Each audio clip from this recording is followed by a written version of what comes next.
Je vous propose maintenant qu'après le tertiaire, on s'intéresse à une autre composante tout à fait essentielle de la construction durable, c'est le logement, bien sûr. Logement collectif, maison individuelle, écoquartier. Alors, Dominique Ramard est avec nous. J'appelle Stéphane Leteuf de l'entreprise Leteuf Électricité, Pierre Guézelot des constructions Jean, Jacques Raveau, promoteur qui a réalisé un écoquartier près de Alagnon, pas près, c'est à Alagnon que ça se passe. Pierre Lebert, le maire de Plonéis dans le Finistère, et Marie-Hélène Battas, directrice de Côte d'Armor Habitat et présidente du club Qualité Construction 22. Vous pouvez les applaudir, j'entendais, voilà, ça partait. Merci d'être avec nous et de prendre place.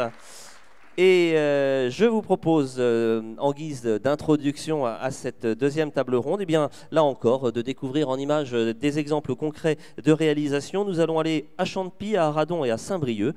C'est en images et c'est maintenant.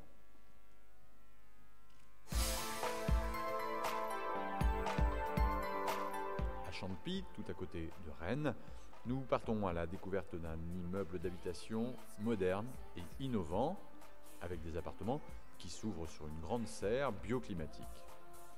Ce programme a été distingué en 2011 par la Pyramide d'Or de l'immobilier.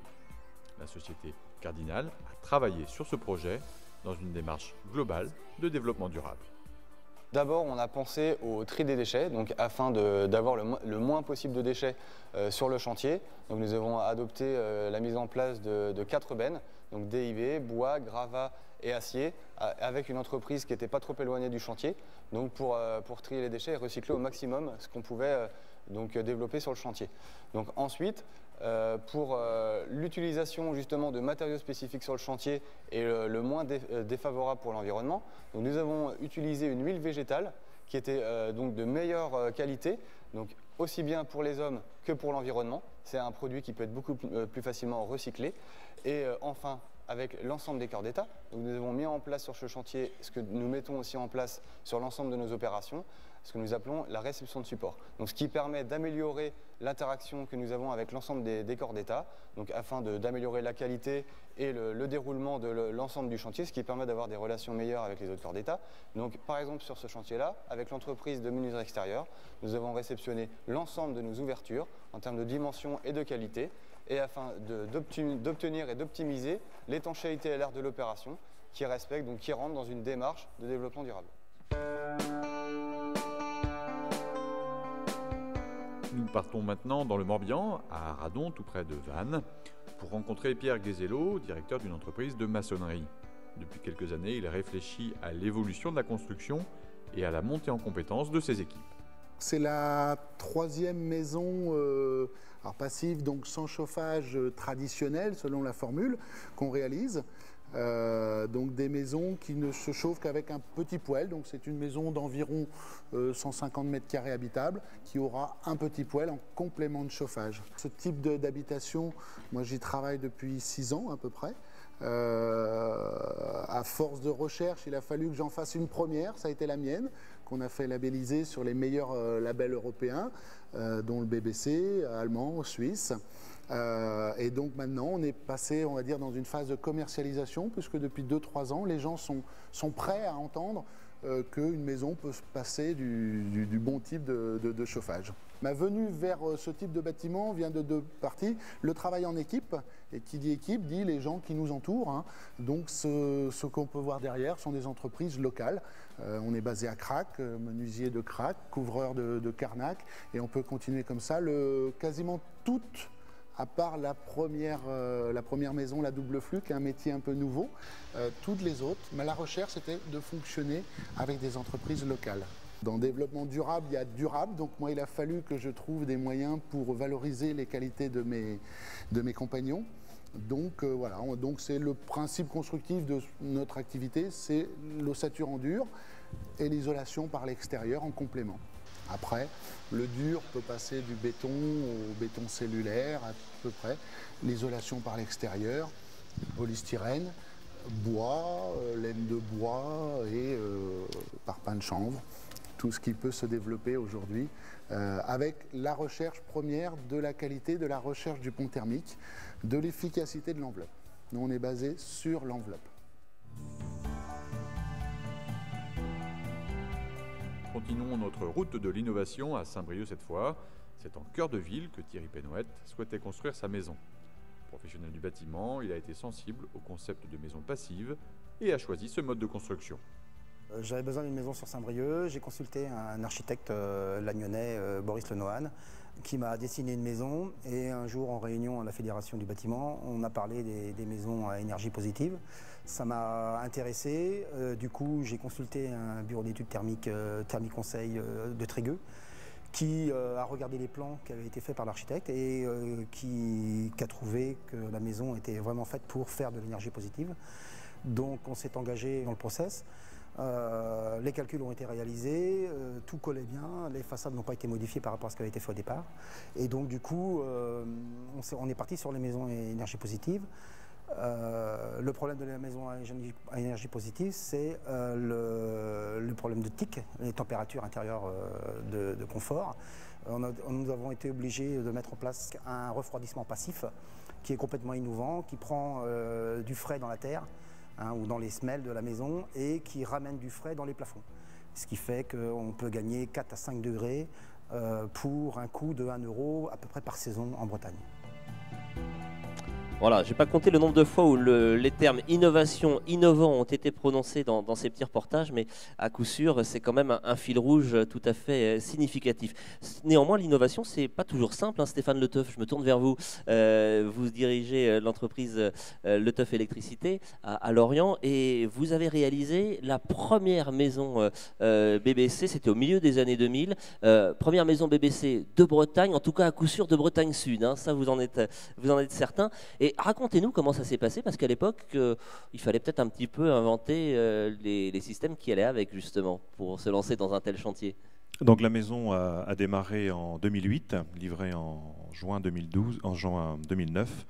C'est vrai que lorsque le pavillonneur m'a contacté, donc il est venu vers ma société pour me dire voilà, aujourd'hui, le label est là, on n'a pas du tout de support, on ne sait pas trop comment on va y aller, mais on va y aller, on veut être les premiers et on va essayer de travailler ensemble pour trouver donc des solutions qui existent sur le marché pour pouvoir être les premiers à avoir ce label. Alors, auparavant, ce qui a vraiment beaucoup changé donc, par rapport à cette approche de label, et je crois que c'est un petit peu la finalité, et ce que tout le monde a un petit peu, c'est le contrôle. Aujourd'hui, toutes les maisons, auparavant, on peut dire qu'elles pouvaient peut-être être labellisables, mais il n'y a aucun contrôle. Et c'est ça donc le problème aussi de notre profession, c'est qu'on a fait aussi beaucoup de maisons qui étaient vraiment des passoires. Il n'y a pas d'autre mot. Il y avait donc ce label avec donc un test à l'étanchéité à l'air qui donc va permettre de labelliser donc la maison. C'est vraiment la grosse différence, c'est ce qui s'est passé donc sur ce BBC. Et pour l'obtenir, ce label, il a fallu s'organiser aussi dans votre propre manière de travailler sur le chantier. Alors, on était donc vraiment au laboratoire.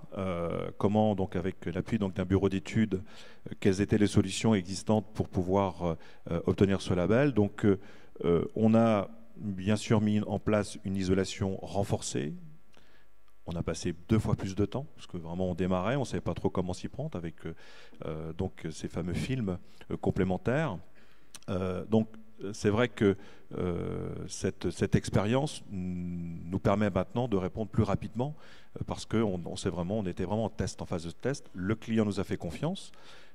C'est vrai, et puis l'issue donc du résultat d'avoir tout de suite avec un coefficient largement en dessous donc des valeurs qui étaient demandées, bien sûr le client était très satisfait de l'aboutissement de ce projet. Alors, démarche de laboratoire, prototype, avec les années qui se sont écoulées depuis la livraison de cette première maison BBC, d'autres ont suivi, vous avez pu renouveler l'expérience, l'améliorer peut-être aussi vos systèmes d'intervention? Cette maison donc était une vitrine pour le promoteur. Il s'en est servi pendant 2 ans pour présenter donc à ses différents clients qu'est-ce que t'es une maison BBC. Après donc il a vendu ce produit.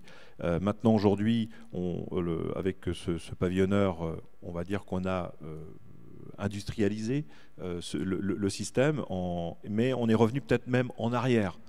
C'est-à-dire que les exigences qui étaient demandées étaient peut-être très fortes au départ. Les bureaux de contrôle, les fabricants donc ont proposé des produits, mais on s'aperçoit qu'en fin de compte, avec, comme je reprenais un petit peu l'architecte tout à l'heure, avec un peu de bon sens et beaucoup de bon sens, on s'aperçoit qu'avec des produits plus simples, hein, on parlait de la brique qui a vu dans les années 2007-2008 une forte progression, et bien on revient maintenant avec des maisons en parpaing dites traditionnelles pour pouvoir avoir les mêmes performances. Donc c'est aussi le juste nécessaire, la recherche de ce qu'on pourrait appeler le juste nécessaire, c'est aujourd'hui quelque chose qui il faut est plus optimiser. Maintenant, aujourd'hui, on optimisé. est vraiment dans l'optimisation donc des projets parce que derrière, bien sûr, il y a le coût toujours final pour nos clients. Vous évoquiez la mesure objective des performances énergétiques et thermiques du bâtiment. Aujourd'hui, vos clients sont sensibles à cette mesure et à ces coefficients. Vous évoquiez certains résultats. C'est quelque chose qui parle encore au grand public ou qui nécessite de la pédagogie pour faire comprendre de quoi il s'agit? Aujourd'hui, le client final, c'est, comme on le disait tout à l'heure, c'est le confort. Aujourd'hui, il a en mémoire, bien sûr, des coûts de 200, 300 euros qu'il va avoir de consommation. Mais aujourd'hui, le client, c'est aussi de ne pas d'avoir aussi une maison qui lui plaise. On voit un petit peu que les architectes sont peut-être un petit peu bloqués, risquent d'être bloqués un petit peu par l'architecture imposée par ces nouveaux concepts. Donc voilà, le client final, il attend aussi une maison qui se démarque aussi un petit peu de ses différents voisins. Et il est prêt à payer accessoirement pour obtenir cette qualité supplémentaire et cet espoir de retour sur investissement dans la durée, qui n'est pas forcément facile à appréhender au départ? Aujourd'hui, le coût, bien sûr, est essentiel dans toute négociation donc pour le client. On est parti très fort sur des montants supérieurs par rapport à ce qui se faisait auparavant. Aujourd'hui, lorsqu'on part de 10-15%, donc le futur label, ce qui va être obligatoire en janvier 2012, ce sera obligatoire le label BBC. Voilà, on était parti vraiment sur quelque chose de très très fort au niveau prix. Maintenant, les matériaux se sont remis donc je dirais, à des coûts maîtrisés. Et la technologie, bien sûr, avance pour pouvoir... Donc c'est une deuxième étape qui s'ouvre aujourd'hui. On est vraiment dans une deuxième étape, on a fini la phase laboratoire. On sort du labo. Merci beaucoup Stéphane Le Teuf pour votre témoignage. À vos côtés, Pierre Guézello, des constructions Jean à Crac. On vous entendait dans le petit reportage qui ouvrait cette table ronde, spécialiste de la maison passive. Et vous, contrairement aux cordonniers, vous avez choisi de vous chausser avec pour être bien chaussé et bien chauffé. Vous avez construit votre propre maison selon ces principes constructifs pour vérifier que ça marchait bien. Oui, vérifier, il faut faire, moi c'est ce que j'ai entendu en Allemagne, même s'ils étaient venus le docteur Feitz était un peu agacé dans une conférence comme ici, où les Français critiquaient voilà, cette recherche de la performance à tout prix, qui n'est pas la panacée, on l'a entendu tout à l'heure, je suis d'accord, mais il faut du référentiel pour moi. Et donc, il nous a dit, puisqu'on était en conférence comme ça, faites visiter. Et vous verrez, et donc je suis quelqu'un de très obéissant. Donc on l'a fait pour nous, vérifier, oui. Qu'est-ce qu'une maison sans radiateur, sans pompe à chaleur? Alors est-ce que ça a changé votre vie, j'allais dire votre vie de famille aussi, peut-être les habitudes de la maison, on n'ouvre pas les fenêtres de la même manière, ça prend un certain temps pour s'approprier l'objet? Non, parce que si on vous donne une voiture plus performante que la vôtre, vous allez vous habituer très vite. Hein, si elle n'est pas trop performante. Donc non, on s'habitue. Ouvrir les fenêtres, je ne sais pas, si on reste sur la voiture, vous avez une clim en route, il est écrit qu'il ne faut pas ouvrir les vitres quand vous avez la clim. Vous le faites pas, au feu rouge. Voilà, c'est pas interdit, c'est dommage, mais il n'y a pas besoin, mais vous le faites. L'important, c'est le confort de l'utilisateur. Vous reviendriez, à titre personnel, à une construction classique, maintenant que vous avez goûté à ça? On ne pourrait pas. Vous ne pourriez pas? On ne pourrait pas. Nous, bon, chacun vit, voilà, ça dépend aussi de l'utilisation. Moi, j'étais quelqu'un qui chauffe bien, qui aime bien mon confort. Et vivre dans des conditions comme ça, avec une température identique, pas de point froid dans une maison, pas de courant d'air, pas de... c'est du bonheur, en tout cas, vous entendre, on a envie d'aller chez vous pour tester le confort. C'est ce qui se passe autour de nous, justement, on le fait hésiter. et petit à petit. Alors ça, c'est le volet un petit peu intime et privé de la démarche. Il y a quand même le volet professionnel, parce que vous avez entraîné toute votre équipe de l'entreprise Jean, des constructions Jean, dans cette voie. Comment ça s'est passé avec vos compagnons, avec des professionnels qui n'étaient pas forcément habitués à ces systèmes constructifs-là et qu'il a fallu entraîner ou former, accompagner dans cette voie? C'est à la limite de la démarche professionnelle, c'est une démarche personnelle. C'est le gros avantage d'être patron. On fait un peu quand même ce qu'on veut dans notre société, on lui donne les orientations. Depuis 4 ans, on ne rigole pas tous les jours.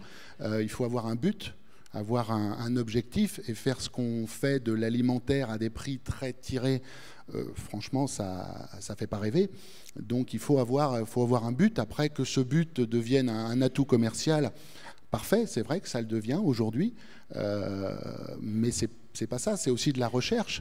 Faire en sorte que alors, les électriciens, les plombiers étaient un peu valorisés, l'ossature bois arrive, le maçon, pour un peu qui parle français, il est vraiment en bas de l'échelle.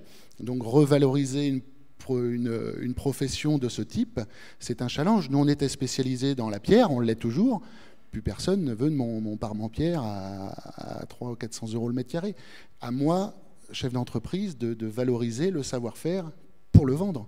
Et vos équipes vous suivent là-dessus, vous impulsez, on a bien compris, vous êtes très volontariste dans cette démarche, en termes d'accompagnement, des formations nécessaires et de l'envie partagée. Ça se passe comment sur le terrain chez vous? Ça se passe très bien.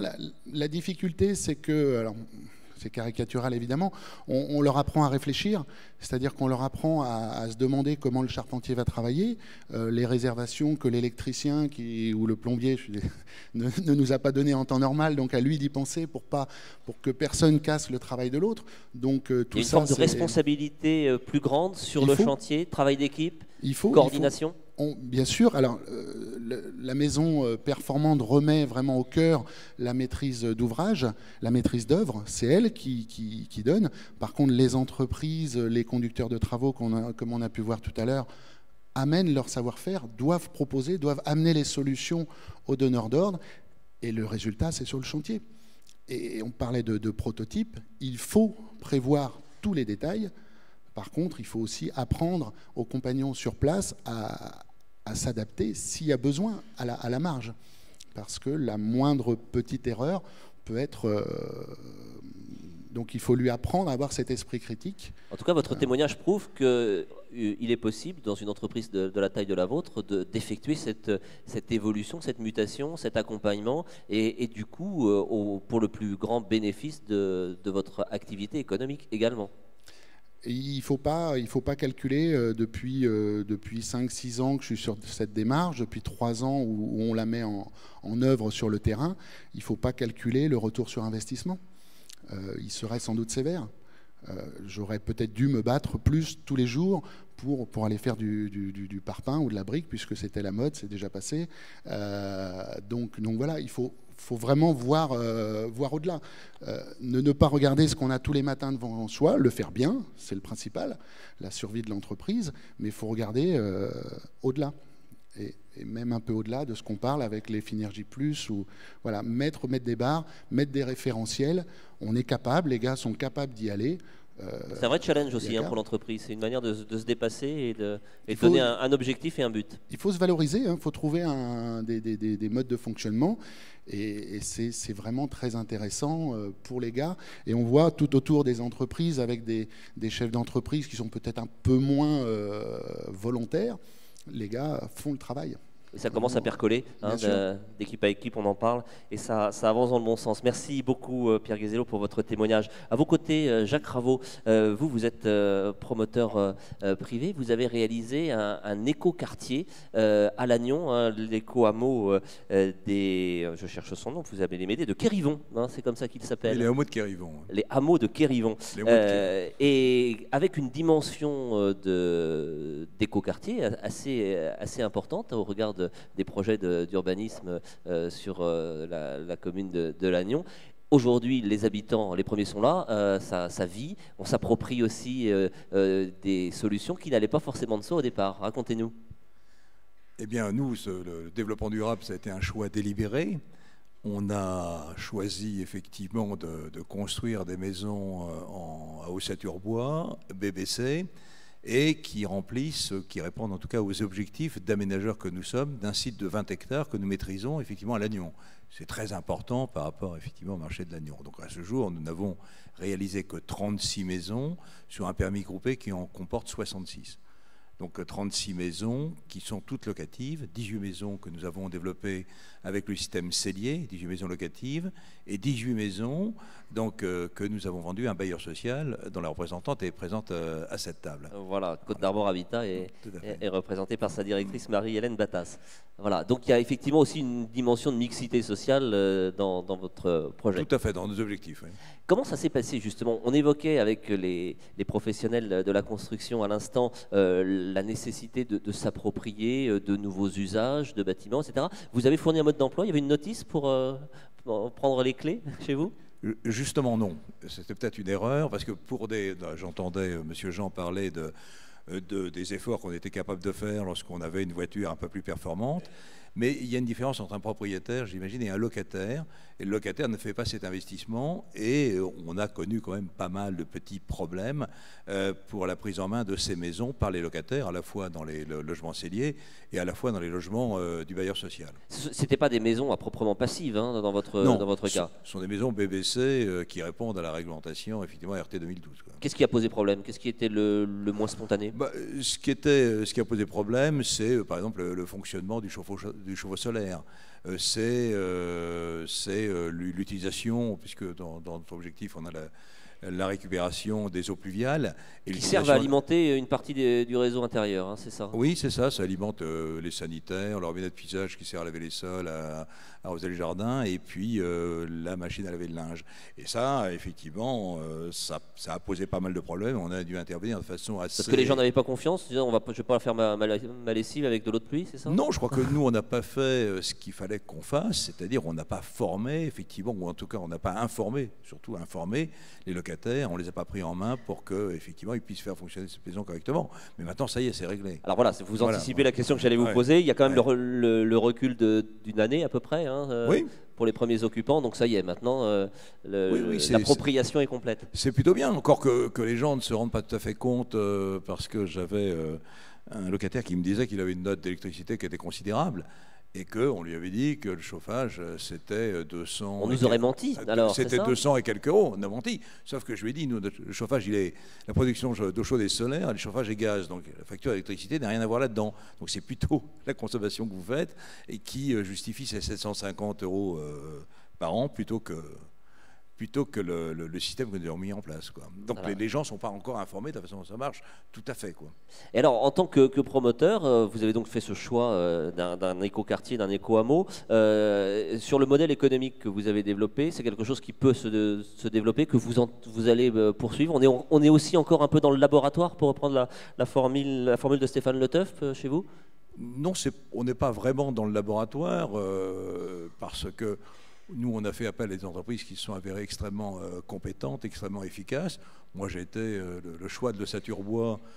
Pour nous, ça a été quelque chose d'assez extraordinaire parce que la rapidité de la construction des maisons était très surprenante.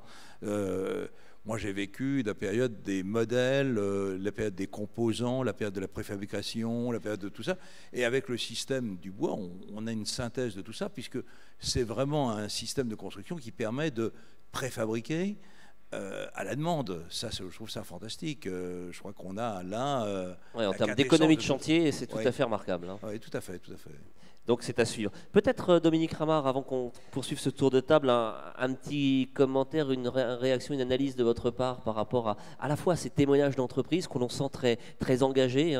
Vous qui êtes le président de la commission environnement, je pense que ce sont des engagements auxquels vous êtes sensible, de voir que des professionnels mobilisent leurs compétences dans cette orientation-là, d'une maîtrise de l'énergie, d'une amélioration des performances du bâtiment. Sensible à tout ça, bien évidemment, et je remercie Yvon Lenormand de nous avoir invités à participer à cette matinée. Je n'ai pas encore eu l'occasion de souligner sa présence. Le président du conseil régional, Pierrick Massiot, est parmi nous, et ça montre aussi la sensibilité du conseil régional. En clôture de ces assises avec certainement des messages tout à fait attendus.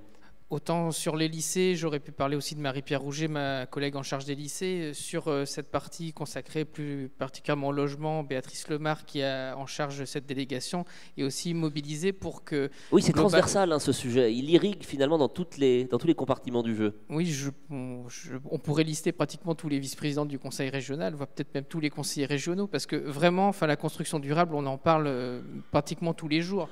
Et on voit bien, là, on est en train de vivre une formidable aventure en Bretagne au travers des témoignages qui nous ont été rendus tout de suite. C'est pour la Bretagne, en plus en accueillant 25 000 habitants supplémentaires chaque année, hein, c'est ce qu'on nous projette, forcément il va falloir qu'on ait du logement en quantité, mais en plus il faut qu'on ait du logement de qualité, parce qu'on a aussi des contraintes environnementales, notamment sur l'aspect énergétique que je suis plus particulièrement. Donc effectivement une sensibilité de notre part, mais surtout un formidable challenge pour la Bretagne.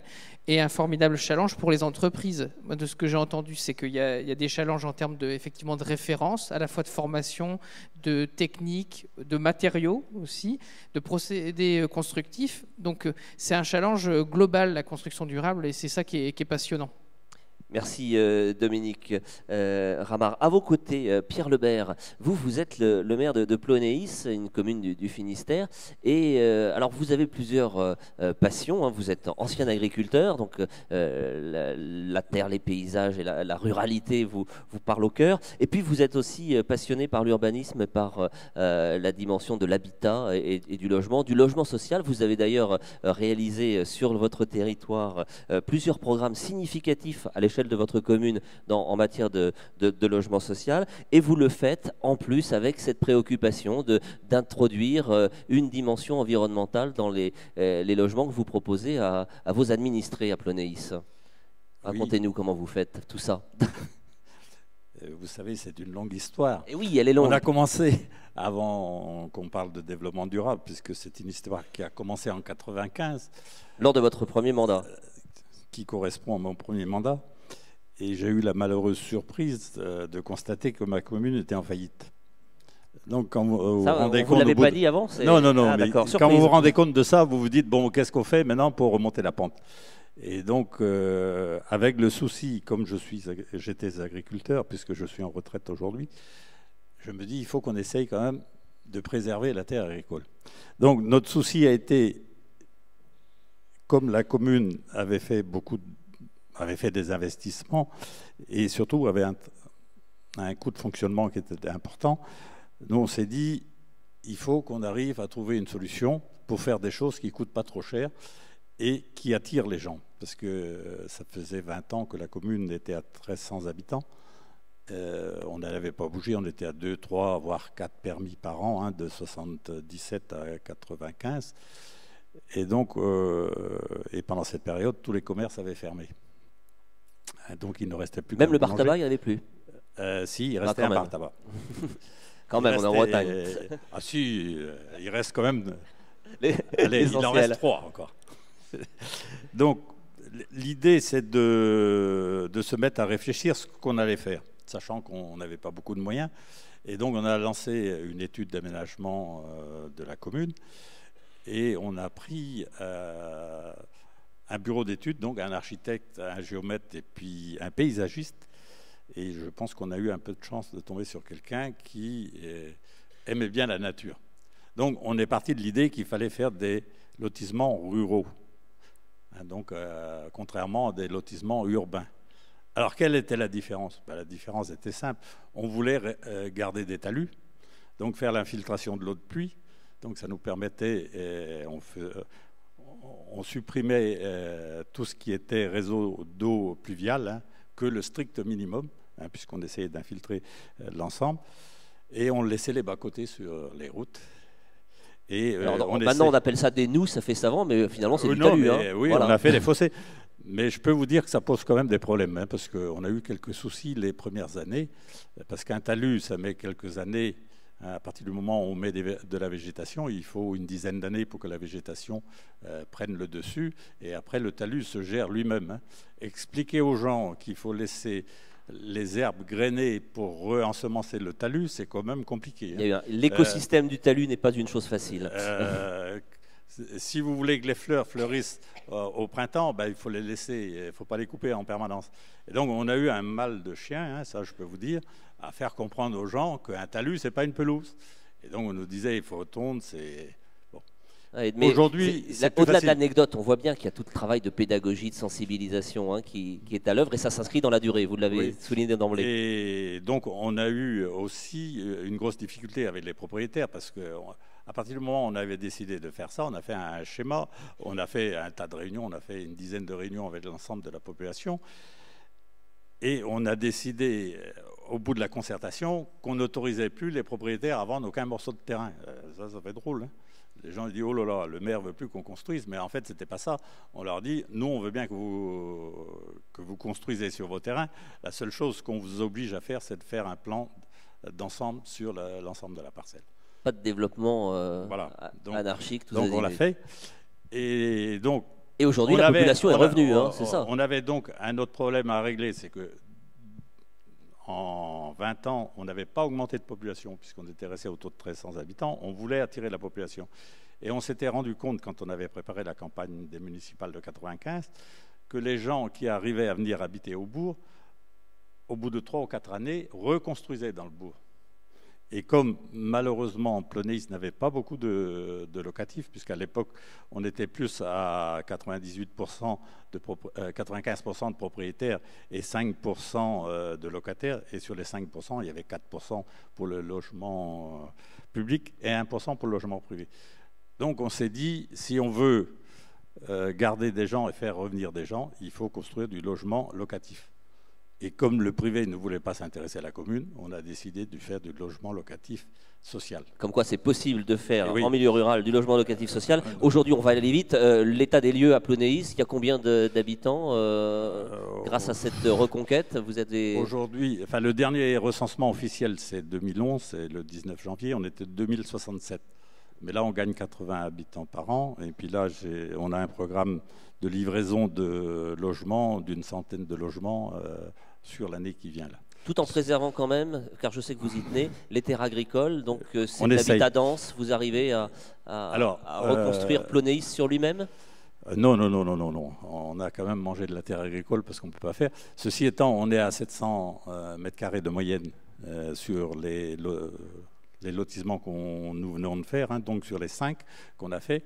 Et sur celui qui est en cours, aujourd'hui, on est plutôt à 550. Quoi.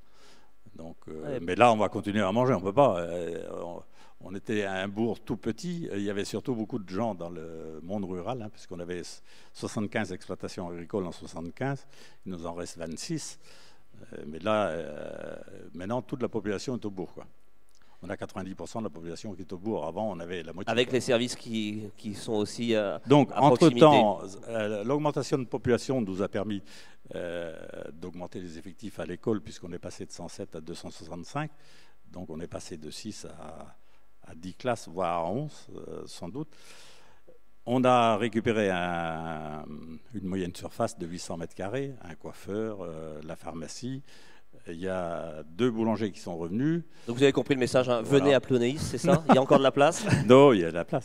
Non, mais il ne faut pas aller trop vite. Non, l'enjeu, c'était de récupérer une moyenne surface et la pharmacie. Voilà. Mission accomplie. Merci. Et l'autre chose qu'on a essayé de faire quand même, vous êtes intarissable hein, sur votre projet. C'est sur le développement durable. On a essayé aussi de faire que nos bâtiments communaux soient très peu consommateurs en énergie.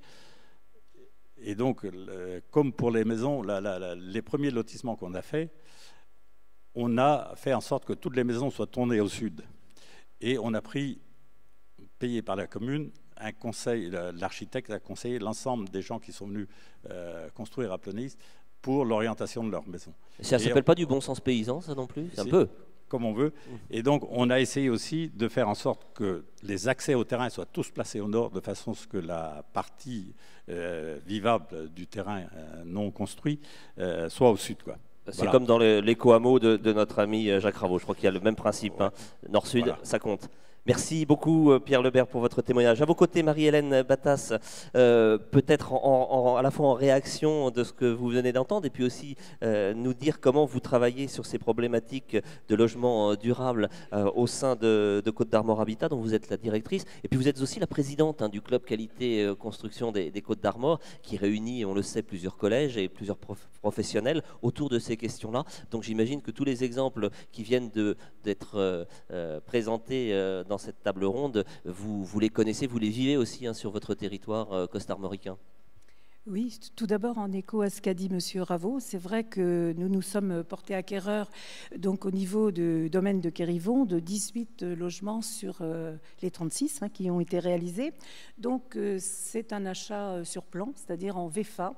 Ça, c'est un dispositif un peu nouveau pour les organismes et les bailleurs sociaux qui s'est inscrit dans le cadre du plan de cohésion sociale d'il y a quelques années, dont l'objectif était de booster la production de logements sociaux et puis aussi de soutenir la filière du bâtiment. Alors, quels étaient les objectifs pour Côtes d'Armor Habitat pour acquérir ces logements? C'était d'augmenter notre production. Nous étions dans une grosse opération de requalification urbaine.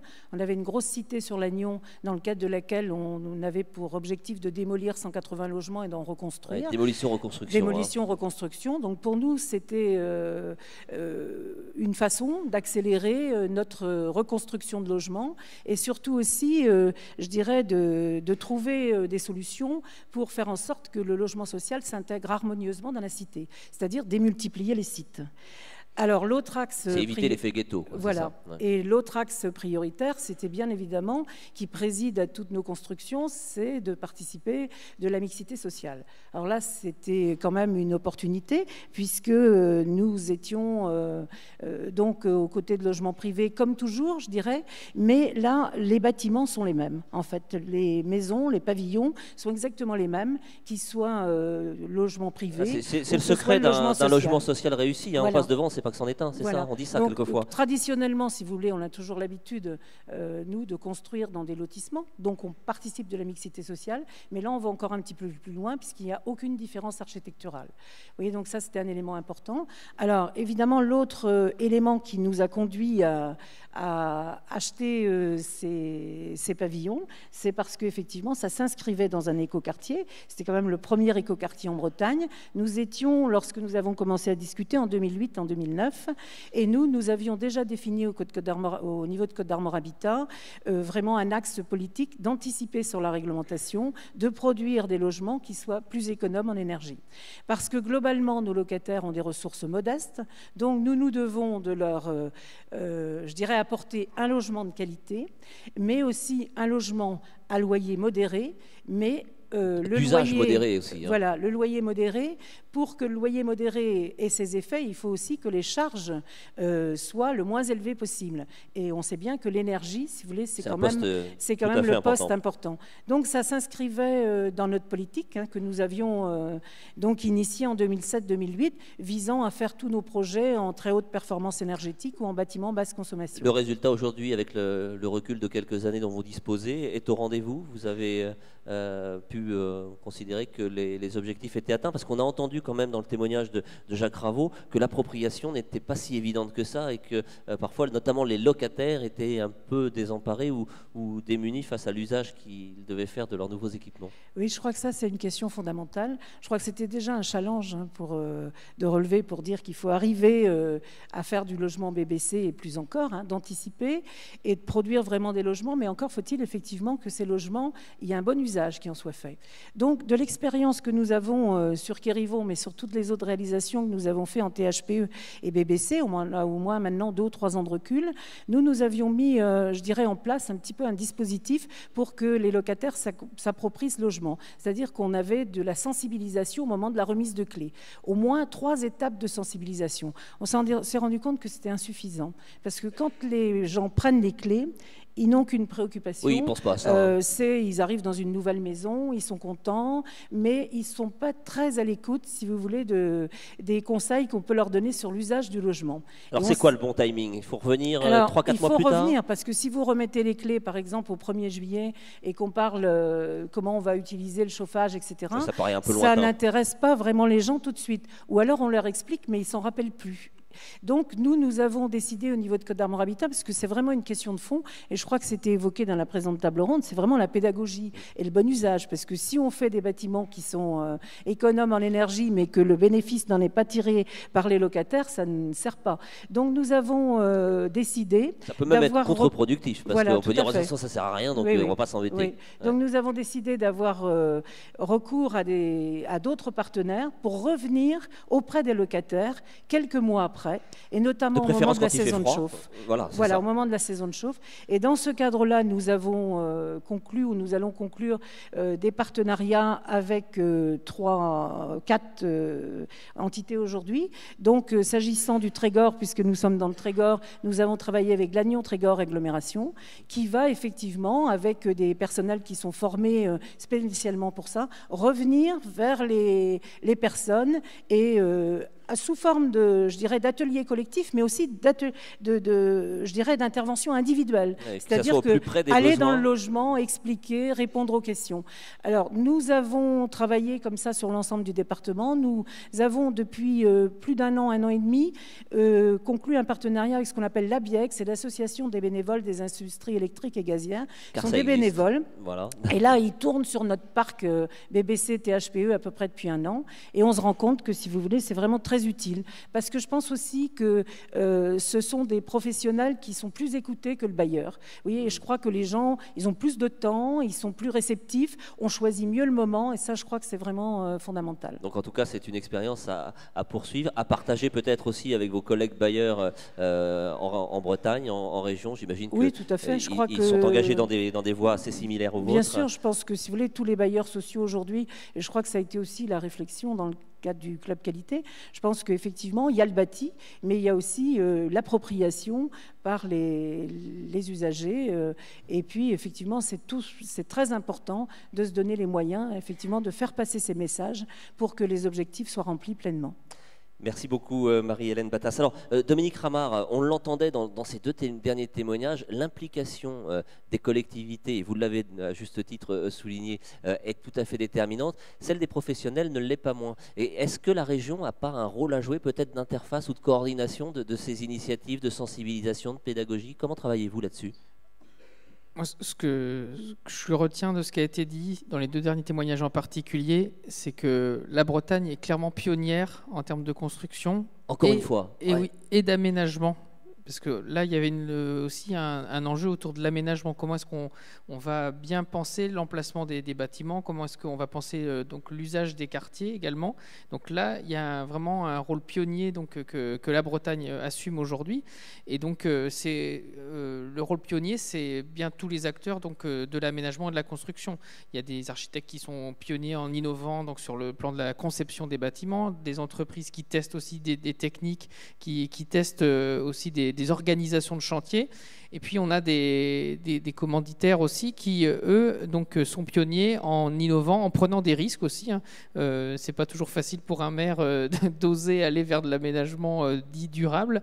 Alors je pense que déjà la région a bien soutenu donc, ce dispositif donc, en cours en Bretagne, notamment grâce à l'Ecofort, qui aujourd'hui est quand même un dispositif qui est reconnu dans l'effet d'entraînement qu'il a pu jouer donc, depuis 2004. On essaye aussi d'accompagner bien sûr la formation des professionnels, à accompagner l'innovation technologique sur les bâtiments, notamment grâce à l'appel à projet BBC, donc, qui est porté entre la région, les départements et également donc, l'ADEME. Donc ces dispositifs visent bien à aller encore plus vite parce que certes on est peut-être les premiers, on a parlé du cocorico breton, j'attends que Christian Guillonvert, le rapporteur du budget de la région, me trouve comment on dit cocorico en breton. Je suis sûr qu'il a la réponse. Voilà. Mais surtout on est les premiers, mais il y a encore tellement à faire. Et donc, c'est surtout utiliser donc, le fait qu'on est des pionniers, qu'à un moment, ça prenne en masse, tout ça, et qu'on aille vraiment encore plus vite parce que l'enjeu est énorme. Alors, la conjoncture, on le sait, elle est compliquée. Ça a été évoqué à plusieurs reprises dans les échanges ce matin. Est-ce que c'est une contrainte supplémentaire ou peut-être, du coup, une opportunité dans ce monde de crise économique que de se préoccuper de plus en plus de cet enjeu du développement et de la construction durable ? on ne va pas souhaiter des crises pour que les choses aillent mieux ensuite. La crise, elle est là et elle s'impose. Elle s'impose. Avec tout son cortège de difficultés. Faut la regretter. Mais effectivement, je crois que c'est notre rôle en particulier à nous les élus de montrer que il faut utiliser ces moments un peu difficiles pour rebondir et relancer donc une activité qui permette de répondre bien sûr à la question du développement quotidien de notre région, mais en plus qui permette d'anticiper sur des enjeux qui vont s'imposer à nous, notamment les enjeux énergétiques et les enjeux climatiques. Et on était lundi avec le président Massiot donc en conférence bretonne de l'énergie. On a présenté donc à l'ensemble des participants les orientations du schéma régional climat et énergie. Globalement, moi je sens que les Bretons sont prêts à utiliser ces contraintes donc sur le plan environnemental comme étant vraiment de véritables opportunités. Et l'objectif, c'est qu'à terme, on ait une territorialisation de notre économie, qu'il y ait du développement, donc du travail pour les entreprises et pour les personnes qu'elles emploient. Et qu'aujourd'hui, c'est plutôt vraiment pour nous une chance de voir que les entreprises bretonnes sont prêtes à y aller et qu'elles sont formées, en tout cas, qu'elles sont prêtes à s'engager dans ce challenge de la performance énergétique et de la performance environnementale de la construction. Une forme de cercle vertueux qui est en train de progressivement se mettre en place avec tous les acteurs. Merci Dominique Ramard. Alors nous avions annoncé sa présence, il est avec nous. Philippe Pelletier, président du comité stratégique du plan bâtiment Grenelle, nous a rejoint. Je vous propose de nous rejoindre sur scène, Philippe Pelletier. Pour peut-être déjà, vous avez entendu une bonne partie de cette séquence consacrée au logement. Oui, vous pouvez vous mettre là parce qu'il n'y a pas de place pour l'instant. Mais promis, vous aurez un siège dans quelques instants dans la table ronde suivante. Pour nous rappeler rapidement à ce stade l'engagement qui est le vôtre, ce fameux plan bâtiment Grenelle. Déjà, la bonne nouvelle, c'est que vous êtes encore là pour nous en parler aujourd'hui, donc ça continue. Oui, ça change de nom. Il y a un élan probablement renouvelé. Mais la démarche est effectivement la même, c'est la nécessité, comme votre table ronde le montre, de rassembler tous ceux qui sont concernés par ce grand mouvement de construction et de rénovation des bâtiments pour qu'ensemble, par le fruit de la réflexion commune, on construise un projet qui s'inscrive dans la durée, qui fonctionne, qui corresponde bien aux besoins de la société, etc. Et donc mon boulot, c'est ça. C'est avec une feuille de route qui... mettre les gens ensemble. Et tout à l'heure, je crois que j'aurai l'occasion de préciser. Vous allez pouvoir nous en dire un petit peu plus. Moi, j'aimerais bien réagir à ce que j'ai entendu. Je ne sais pas si j'allais vous le demander. Vous avez vu, les Bretons se bougent. Hein. Vous les connaissez bien, remarquez. Donc ça ne va pas vous surprendre. Je n'ai entendu que les 3 derniers intervenants. Mais je devine ce que les 3 premiers ont pu dire. On a eu des témoignages d'entreprises, notamment, qui nous ont expliqué comment ils se sont mis en place, structurés. D'abord, un point qui n'est pas une surprise. Il y a une tradition de construction en Bretagne, et notamment une tradition autour du développement des maisons individuelles, qui ne pouvait faire que ce qui a été dit, c'est-à-dire la Bretagne est pionnière dans ce secteur. Il est par exemple intéressant de regarder que les bailleurs sociaux ont en Bretagne développé un parc de maisons individuelles, ce qui est une assez grande singularité sur la France. Et notamment dans les Côtes-d'Armor, dont vous avez la responsabilité. Il y a bien une tradition très ancrée qui va aussi avec un développement de la propriété. Vous en avez montré les limites tout à l'heure, mais qui fait que la Bretagne était le terrain d'élection de cette construction durable. Donc bravo à ceux qui l'ont fait, et je m'en réjouis parce que je suis moi-même breton, mais un peu plus du sud. Avec de l'eau autour. Maintenant, Vannes. Maintenant, une réaction à ce que à 3 réflexions que j'ai entendues. Construction durable et logement social. Bien entendu, c'est synonyme. Et comme vous l'avez dit, madame, il est majeur que les locataires soient dans la boucle de ce cercle vertueux. Ça ne peut pas se faire sans eux, ça ne peut pas se faire en les laissant sur le bord du chemin. Et il y a d'abord un un sujet qu'on a tous en commun. J'espère que vous allez adhérer à mon analyse, mais ça part d'une observation. Lorsque je vais dans une grande surface acheter un ouvre-boîte électrique, on me donne un mode d'emploi en 8 langues pour m'expliquer comment ça fonctionne. Lorsque je prends possession d'un logement, qui est tout de même l'acte de ma vie, que ce soit en location ou à l'achat, on me laisse me débrouiller de manière tout à fait sympathique en me donnant des clés, et comme s'il était inné que le fonctionnement d'une ventilation, je l'ai trouvé dans mon berceau, j'ai appris ça tout seul. Ventilation double flux en plus, voilà. Tant qu'à faire. Eh bien, il est tout à fait clair, et on en fait l'expérience dès qu'on arrive dans un logement sobre en énergie, inscrit dans un environnement préservé, qu'il faut que collectivement on apprenne, pas seulement ceux qui ont construit le logement, mais ceux qui vont vivre dedans. Donc il faut inventer des modes d'emploi intelligents, il faut inventer un livret locataire pour que le fonctionnement soit assuré, et puis il faut prendre par la main les locataires, les accompagner dans cette phase d'expérimentation de ce logement pour que ces qualités ne soient pas immédiatement détruites par un comportement déviant. Donc vous êtes dans le juste. Et il y aura des accompagnements nationaux dans cette démarche-là. Vous allez travailler là-dessus de manière très concrète. Moi, je ne crois pas trop aux choses qui viennent d'en haut. Et je crois beaucoup plus aux initiatives locales et au fait que lorsque vous aurez une démarche qui sera considérée comme efficace, et j'ai compris que c'était déjà le cas, lorsque vous aurez peut-être fabriqué un livret locataire qui donne du sens à cette prise de possession, qui facilite la vie, etc., ben, il faut le faire connaître autour de vous. Le réseau de l'USH le permet, et que d'autres bailleurs sociaux n'aient pas à réinventer la roue, mais suivent l'exemple breton. Donc, c'est ça qu'il faut faire. Alors après, Monsieur le maire nous a montré ce qu'il faut se rappeler en permanence, c'est que la construction durable, elle n'a pas de sens si elle ne s'inscrit pas dans un aménagement durable. C'est très sympa d'aller faire une maison perdue dans nulle part, qui a toutes les vertus.